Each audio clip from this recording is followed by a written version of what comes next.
Thanks, Doug. Let me add my welcome. My name is Pete. I work with the family of Christian unions with the CU here at Durham University and in 16 other higher education institutions across the region. Working with the student leaders, really helping to put on this sort of event so that people who aren't Christians or who aren't sure whether or not they're Christians can come and look at the evidence for Christianity themselves. I've got to say I live in Doncaster. I don't know tons of people in Durham, and I'm looking forward to getting to know some of you over the course of the week. If there are particular questions that you would like to chat through in person, the coffee's on me if you introduce me to one of your favourite coffee shops, of which I know there are plenty here. Today, I've been given the title, Fairytale Life, Isn't God a Delusion? I guess we know the sort of charge that's being brought against Christianity. You might have seen him on the BAFTA red carpet yesterday. Cambridge physicist Stephen Hawking, one of the most brilliant minds, inspiring characters. And yet if you've seen The Theory of Everything recently, you'll know that he vigorously eschews the idea of God's existence. He once said, religion is a fairy story for people afraid of the dark. There we are. God is a delusion. A similar idea which has been championed by Richard Dawkins and many of the other new atheists. God is a delusion. God is a fairy tale. Now, it's a lovely sort of bumper sticker statement there, but of course what it doesn't do is offer any evidence at all. It's just an assertion. And like any argument which attributes a person's belief to their psychology, it can just be turned around. The Oxford professor John Lennox was once asked about this, and he said, well, could it equally be true that atheism is a fairy story for people afraid of the light? Now, actually, neither assertion in and of itself proves anything at all. All both assertions do is they make the point that people generally believe what they want to be true. But neither of these assertions in and of themselves can tell us what is actually true. See, do you understand? Psychology is good at explaining why people might believe something which is false, but it can't explain what the truth is at all. Psychology can explain if God does not exist, why there might still be people who are Christians, but it just as satisfactorily explains if God does exist, why there might be atheists. And so the question remains, doesn't it? Who is deluded? And beyond that, we need to get beyond the slanging match and actually to examine the evidence. And in a week of examining the truth claims of Christianity, I think it's fitting that we start at this point of considering the question of God's existence itself. Let me say, whilst many of us will come at this from quite an academic standpoint, this question is far from merely academic. I guess your studies will have already shown you that the fundamental nature of the cosmos has a bearing on a huge number of other questions. Who am I? How am I to live? What am I to do with my life? How should I respond to the suffering that I see? And is there any way of alleviating it? And so the question of God's existence isn't a solely academic question. It impacts how all of us live day to day. And so all of us need to consider this question. Now, speaking very personally, I have believed in God from basically a very young age, and yet there are plenty of beings that I believed in as a young child that I no longer believe in. I no longer believe in Father Christmas. I no longer believe in the Tooth Fairy. It took a little bit longer for me to believe that. I no longer believe in my imaginary friend, Toptic.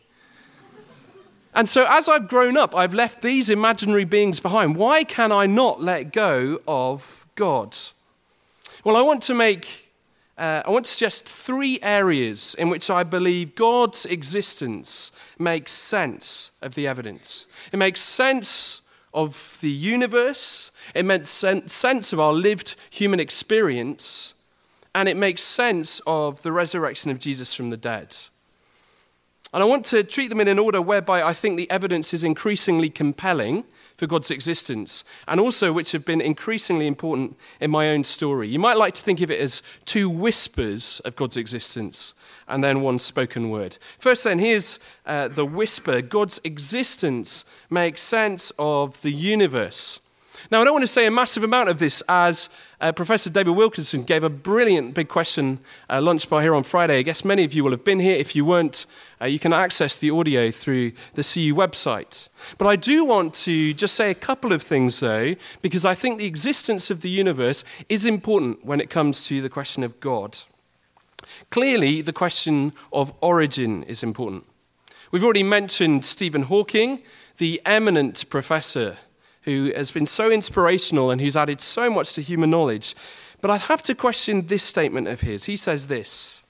Listen to this. The universe can and will create itself from nothing. Spontaneous creation is the reason why there is something rather than nothing, why the universe exists and why we exist. Or the quote on the screen, this is Peter Singer, the Princeton professor. In a debate, he was asked the question, why is there life in the universe? And this is his response. We can assume that somehow in the primeval soup, we got collections of molecules that became self-replicating. And listen where he goes next. I don't think we need any miraculous or mysterious explanation. Speaking as a philosophy student, I want to say there are some important philosophical questions to be asked here. How did the primeval soup exist in the first place? How can nothing suddenly become something? A friend of mine who is himself a great Oxford professor slightly cheekily calls this the atheist's belief in the virgin birth of the universe. Nothing, nothing, nothing, something. Now, sometimes the question comes back, well, if God made the world, who made God? And if somehow God is just the name for the mechanism of conditions through which the universe started. Philosophers of all stripes, including Christian philosophers, have rejected this so-called God of the gaps. And so you need to understand what I'm arguing for is not a God who, as it were, lights the touch paper and then runs away. The Bible reveals God as somebody who is as intimately involved with his creation now as he was then. He created everything. He sustained everything. One of my friends recently put it like this, as if asked, if God made the world, who made God? He said, if the sun illuminates the earth, then what illuminates the sun? So he's saying that's analogous. Of course we know. Because the sun illuminates the earth, we don't look for something to illuminate the sun. And his point is this, God isn't one more beam, but the source of it all. And so the idea of God's existence seems to make more philosophical sense concerning origins than any other idea. Added to this, as David Wilkinson spoke about on Friday, the universe also seems to bear hallmarks of design. I'm not here only talking about the world's staggering beauty. Today's a particularly good day, isn't it? To enjoy the staggering beauty of the world. And that staggering beauty which goes all the way from quantum to cosmic level, but the way in which it looks as though the universe has been crafted in order to support life. The overwhelming scientific consensus that's emerged that the universe is finely tuned. Now, the most popular proponent of this idea is the astronomer royal, Lord Martin Rees. In his book, Just Six Numbers, which I guess many here will have read, he points out that 6 basic numbers relating to physical constants, including the relative strength of gravitational and electromagnetic attraction, determine how the universe developed. And his argument is that even if these numbers were only slightly different, then stars and galaxies couldn't form, complex chemistry couldn't take place, and life couldn't be sustained. And so the question then follows, doesn't it? Should we ascribe the apparent design of our universe to chance or to design? Well, Lord Rees accounts for the apparent design of the universe in the end through chance, although he does admit that it could be designed. And he builds through the idea of the multiverse, the idea that there could be a vast number of parallel universes, each with different physical constants. And therefore, the fact that we find ourselves in a world in which the universe is sustainable then, apparently, is less surprising. And yet, of course, there is no substantial evidence for the existence of the multiverse. Even the brightest minds amongst physicists today can't even agree whether physical theory would predict the idea of a multiverse. And yet what I find interesting is this, that the multiverse idea is preached with such vigor by many atheistic physicists that I think we might begin to suspect that there is something going on which is deeper than the normal academic desire to support a theory. It seems as though they are desperate to say that the universe doesn't bear hallmarks of design. And at least as an outsider looking in, there seems to be an extra agenda here. So anyway, here's the first whisper of evidence. God's existence, I believe, makes best sense of the universe, both in its material existence and in its apparent design. That whisper's been important to me, but perhaps more significantly for me, God's existence also makes sense of human experience. He's the second whisper. I believe that God's existence makes more sense of the human experience, of how we feel and value things in a way which is much greater than atheism can. With morality, for example, I guess there will be certain things that we would have a consensus amongst us here this lunchtime as to which are never, ever permissible. Each of us will hold that about certain things. They are never, ever permissible. And yet atheism struggles deeply to provide a framework for the objective categories of right and wrong.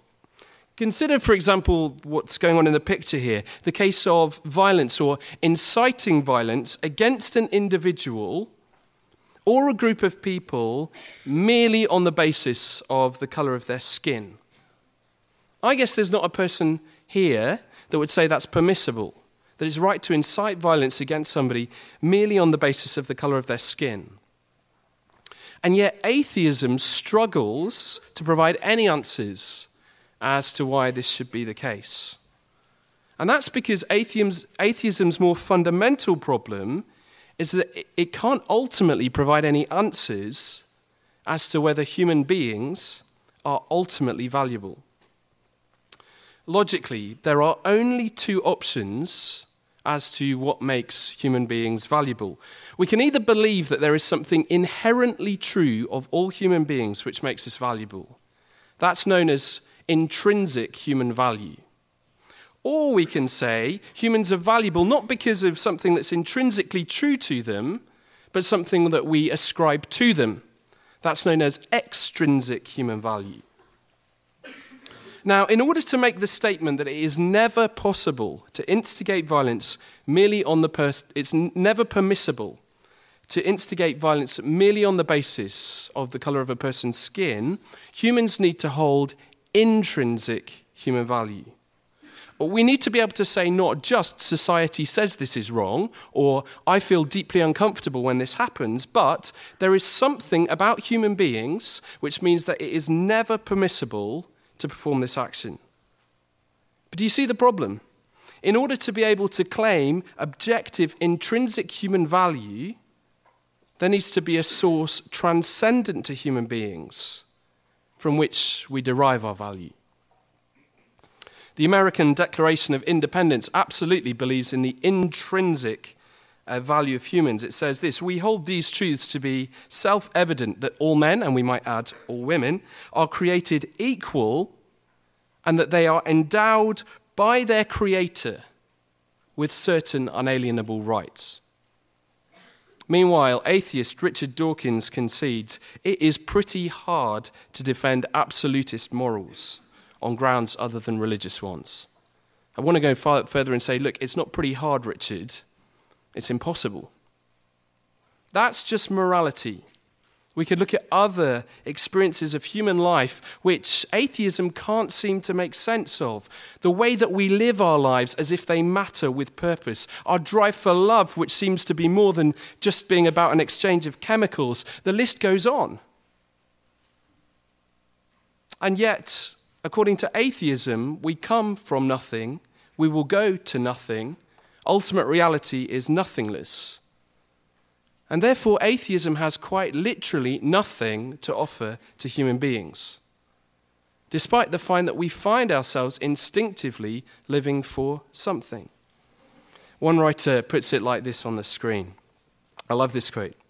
"It seems to me to take a great deal more faith to be an atheist than to be a Christian. Because you have to maintain the idea that a blind, meaningless, purposeless, amoral, uncaring, directionless reality has produced human beings who are the opposite of all of these characteristics." Two whispers, but now we come to the spoken word. It's the third category of evidence that for me is the most important in my own story. God's evidence makes sense. God's existence makes sense of the evidence for the resurrection of Jesus. Perhaps you don't find that the atheist position holds much water, but you're not convinced by the Christian one either. Because you find yourself asking this question, if God is there, why doesn't he make himself known? And the Christian answer is, he did make himself known in human time and space. The Bible writers hold that it's in the resurrection of the dead of Jesus on the third day, which demonstrates beyond doubt not only that God exists, but also that Jesus is the revelation of that God. More than that, these historical events make God not only known, but also knowable. That makes these historic events of Jesus' death and resurrection of vital importance.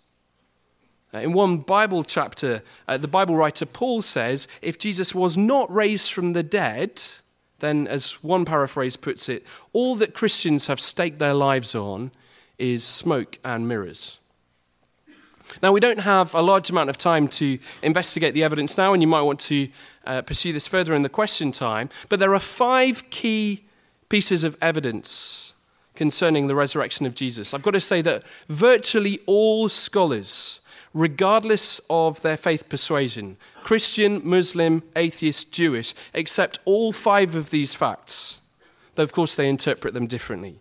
Briefly though, here are the 5 pieces of evidence. First, that Jesus was crucified on a Roman cross. Second, that he was buried in a tomb by Joseph of Arimathea. Thirdly, that his tomb was found empty on the third day by some of his female followers.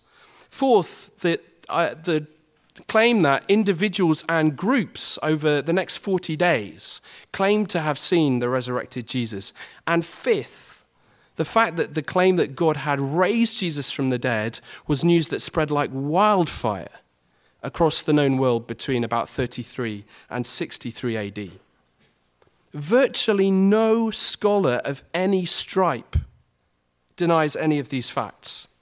There is almost universal acknowledgement that these 5 facts are amongst the best attested to of any from the ancient world. And so any theory as to what happened has to deal with all 5 of those facts. About 15 years ago, the Christian Union that I was involved in at Bristol University hosted what they called the Great Resurrection Debate. The CU took out a full-page advert in the student newspaper, the equivalent of the Palatinate, and they offered a cash prize of £500, which today would be more like £1,000, to the person who offered the best alternative for the evidence for the resurrection of Jesus, other than the idea of him actually rising from the dead. And the advert had a summary of the evidence and the relative historical passages and Bible passages to look to. And entrants then had to submit a 500-word theory that for them made best sense of the evidence. A panel was then put together to sift through all of the entries, and none of the panel were Christian. All of them were involved in the legal profession, and the guy who chaired it was a high court judge. They then shortlisted the 3 best entries, and the 3 best entrants had 10 minutes in the Students' Union one evening over cheese and wine to explain their theory. Now, the winning entry that night was something called, it was a variation on what is often known as the swoon theory. That is the idea that Jesus didn't really die on the cross, and then in the cool of the tomb he somehow revived. But as the evening closed, a couple of really interesting things happened. First, in his acceptance speech, the winning entrant said that he himself didn't believe in his theory, and later that term became a Christian. The other interesting thing was that the High Court judge, who, remember, also wasn't a Christian, said that none of the alternative theories for the resurrection of Jesus would stand up in a court of law. Now, to the best of my knowledge, none of the new atheists have ever seriously engaged with the evidence for Jesus' resurrection. They just dismiss it out of hand. In contrast, many people have come to the same conclusion as some did at the Great Resurrection debate, that the evidence for Jesus' resurrection is compelling. And many have come to believe that Jesus truly is the revelation of God in human space and time.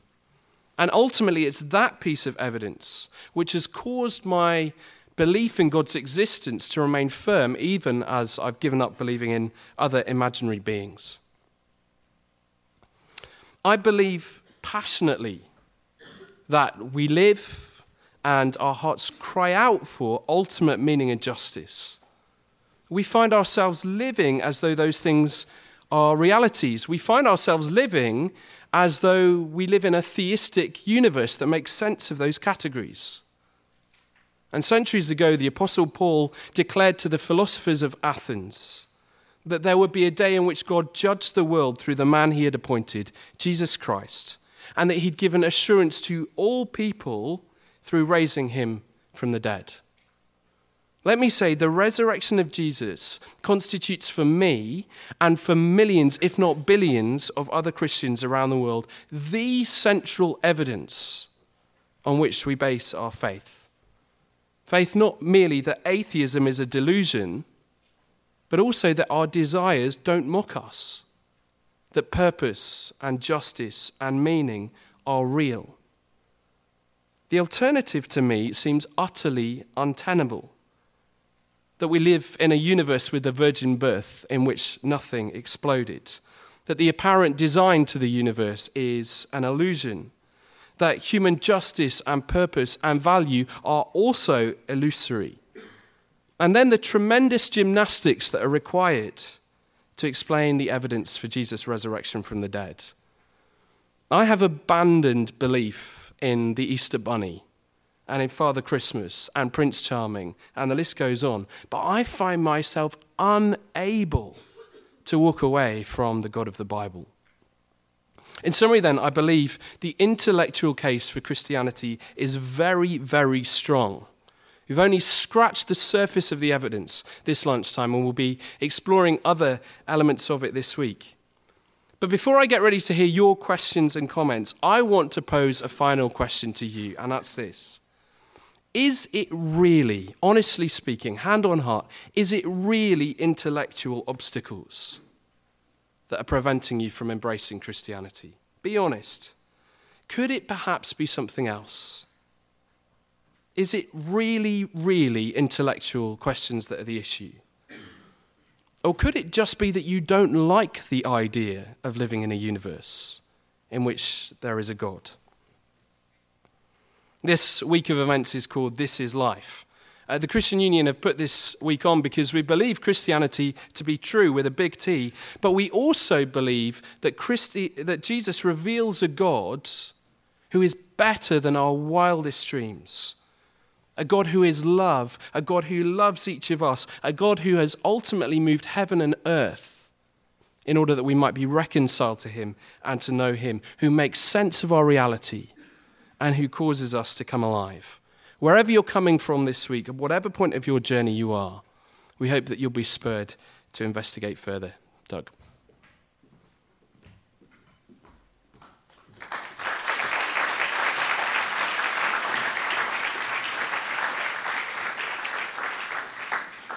Great. Just before we take some questions, for those of you who missed out on a sandwich, I'd like to apologise. There is more at the back being made as we speak, so if that was you and you missed out, there's more, and there will be at the end.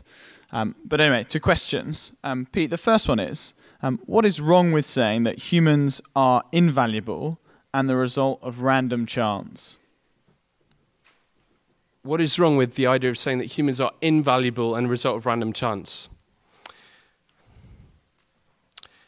the main problem, I think, is that it doesn't make sense of the way that we live. None of us ultimately believes that our life is invaluable.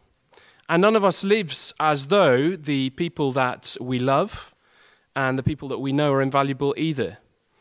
Also, I think when you move towards the point of saying that humans are invaluable and the result of random chance, you can potentially end up justifying all sorts of things that are morally questionable.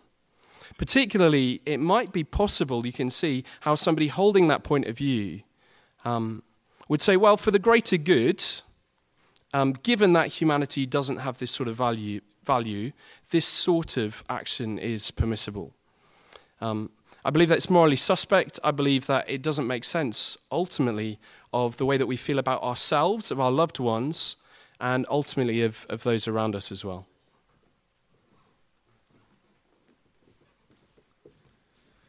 I'm going to open up any questions to the floor, in case you haven't had a chance to text any in. Is there any questions?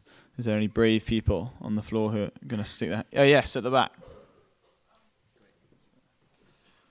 So what does the fact that we have desires, I suppose, that seem to point towards God's existence say about the idea of God's revelation outside, or God's existence outside of his concrete revelation? Great question. Essentially, the Bible would say that given that we have all been created in the image of God, in fact, let me rewind. The Bible basically tells a story in a number of acts. And we'll explore this idea as we go on. But Act 1 says that humanity was made in the image of God. Act 2 says that is now damaged, but that each of us bears something of that original spark which we were given in being made in the image of God.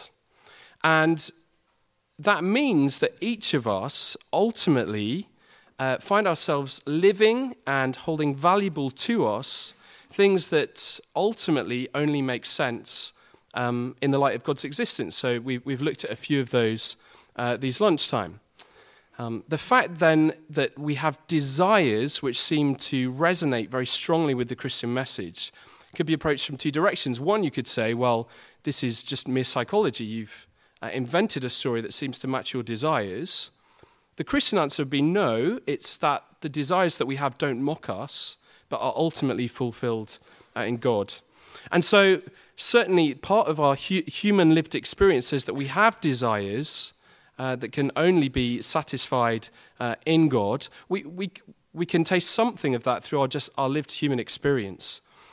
In stepping into human time and space and revealing himself, God, as it were, pulls back the curtain and sees that that he truly is the answer to our desires, and that believing him is tenable and trustworthy.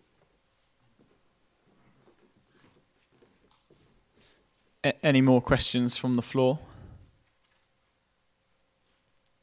Yeah. You said in one of your quotes that atheists are uncaring. And I'm just wondering how you can explain like the vast majority of bloodshed around the world is being shed for religious reasons. Seems slightly unfair. No, the quote didn't say that atheism was uncaring.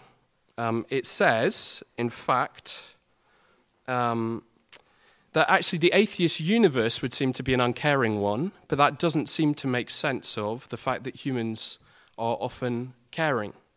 So I'm certainly not saying if you're an atheist, that makes you morally worse off than Christians. I know some atheists who would put me to shame in terms of their commitment for other people, their love for other people.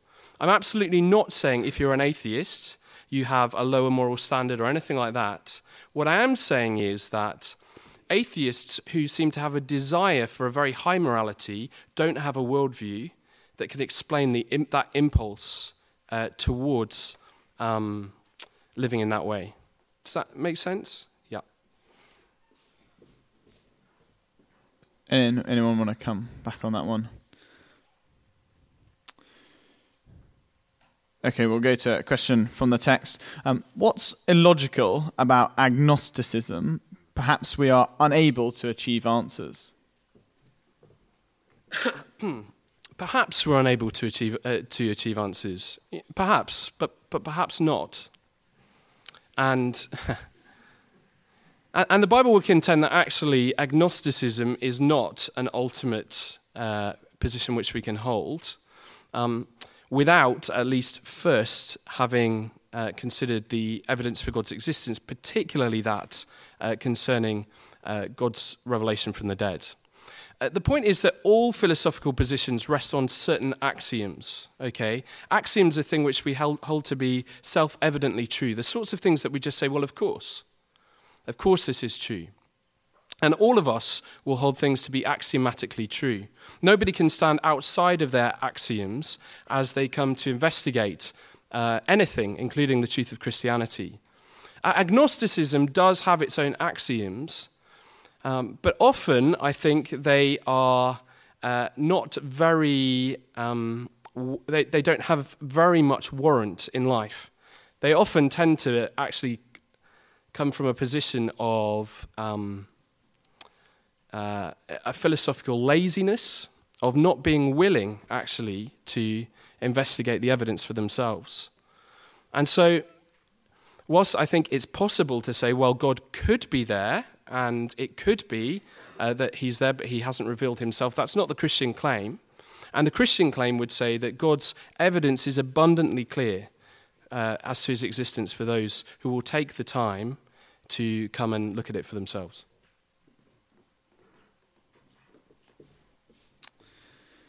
Thank you. The next question is, can an altruistic society in which people hold what appears to be objective morality not simply be the result of evolution in which those societies which are immoral do not propagate?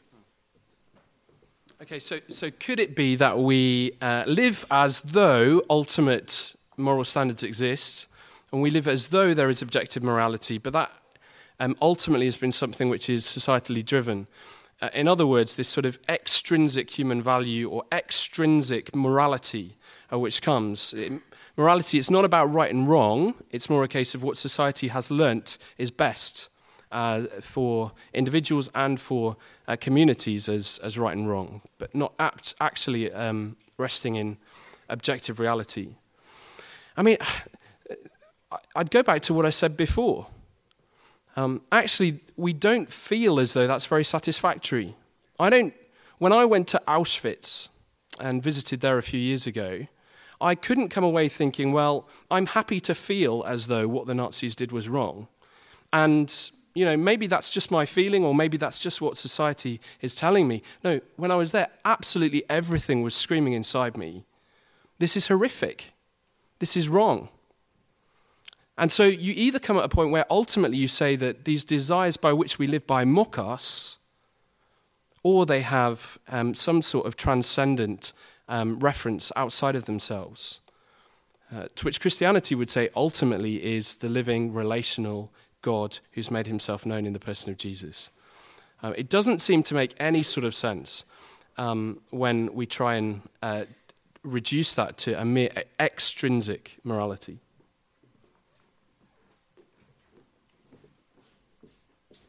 Thank you. The next one is, it's actually a statement, but I'm going to phrase it into a question. If this is yours and I don't do it justice, do stick your hand up. 100 years ago, every Christian would have said that the world was created in 7 days. As science has developed, Christians have had to adapt their beliefs. I guess the question is, don't we need to continually adapt our belief? Okay. A couple of things to say on that question. For one thing, nothing like all Christians 100 years ago believed either that the world had been made in 7 days or that, before that the earth was flat. Nothing like it. There was a particular period in church history where that view was very strongly held by Christians, but even then it wasn't held by all of them. And so if you go back and look further back in church history, you'll see that isn't the case. St. Augustine of Hippo, which great name, isn't it? Who was one of the most important theologians and philosophers of the Christian faith, quite happily says in his Confessions that he doesn't believe that the universe is made in 7 literal days. As Christians, we want to say that those early chapters of Genesis absolutely are true, but they're true according to their genre. And some Christians will disagree exactly according to the genre of those early chapters of Genesis. Is it true that all people held that position? No. Is it true that we need to work as hard as possible to understand what the Bible is saying in a way where we can see through the particular cultural blind spots that our society has? Absolutely, yes. That's part of the reason why, as a Christian, I not only read the Bible for myself, but I also seek to read the writings of those who've read the Bible from other periods of history and from other nations of the world. I was at a conference last year where there were Christians from nearly 200 countries. And one of the real treats of that was that each day there were two Bible talks on the same Bible passage. One was from a speaker in the global north, so either from Europe or America or Australia. And the other speaker was from the global south, somebody from South America or Africa or Asia. And what was really interesting was that the different insights which people brought through their experience of humanity from the same passage. Not that they were imposing them on them, but just that they could see more clearly as a result of their culture. And so I want to dispute the premise of that, first of all. But it is true, certainly, that all of us have only a slice of reality, and Christians need each other in order to ultimately come to a sound understanding of the Bible. And that's part of the reason why God designed the church community. That in a sense, as I come to study the Bible with other people, we go away understanding more than if both of us had just studied it by ourselves, locked away in ivory towers or in our own rooms. So probably time for one more, I reckon. You claim that atheism doesn't provide a satisfactory objective purpose for human beings. But why does there need to be one? Is it not more liberating to choose or forge your own purpose in life? Yeah, I mean, great question. The point is, we live in a universe which does have a fabric of reality. You know that sort of a lot of philosophical words that all end in ism. That shows what you understand the fundamental reality of life to be. Materialism. If you're a materialist, you believe that material exists and that is all. Communism believes that it's the commune, society, which is the ultimate ideal. Individualism, monism, you could go on, Taoism, a whole load of other things. And the idea is that as human beings, we find our ultimate place and purpose when we live by the grain of the fabric of the reality of the universe.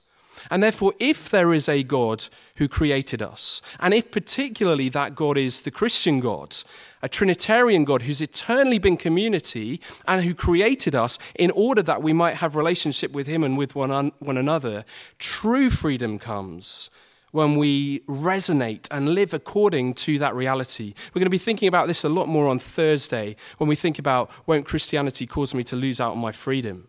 But ultimately, the fabric of the universe, what is really there, has something important to say about who I am, what my purpose is, and where I find true life. Great, thanks so much. Do you want to just speak to Pete afterwards? Sorry, but I just want to say if you do have more questions, Pete is going to be around afterwards, and he's offered to take anyone out for coffee, so I'd be taking him on that offer.